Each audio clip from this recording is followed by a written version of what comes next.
Hey, this is Jack with Recipal, and I'm going to show you how to easily create nutrition labels for freeze-dried products. Freeze-dried candies have become really popular, and we get a lot of questions about how you can make a nutrition label for them. Good news is it's super simple, and I'm going to show you exactly how to do it.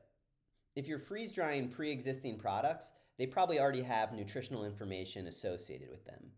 If you can get the actual spec sheets with the unrounded values, that's the best.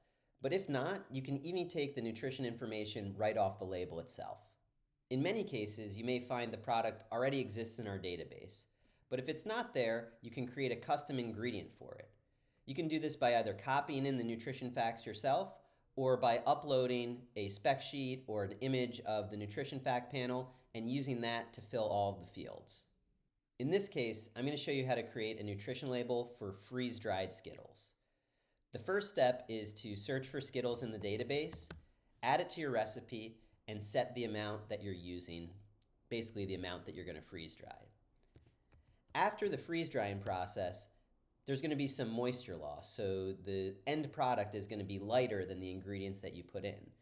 You don't need to know the exact moisture loss. All you have to know is the difference in the weight of the ingredients you put in and the weight of the ingredients that come out on the other side.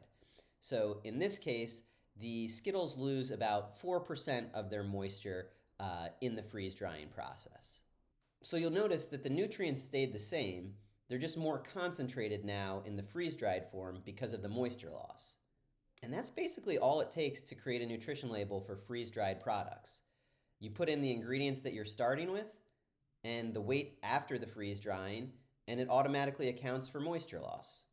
So freeze dried nutrition is actually really simple.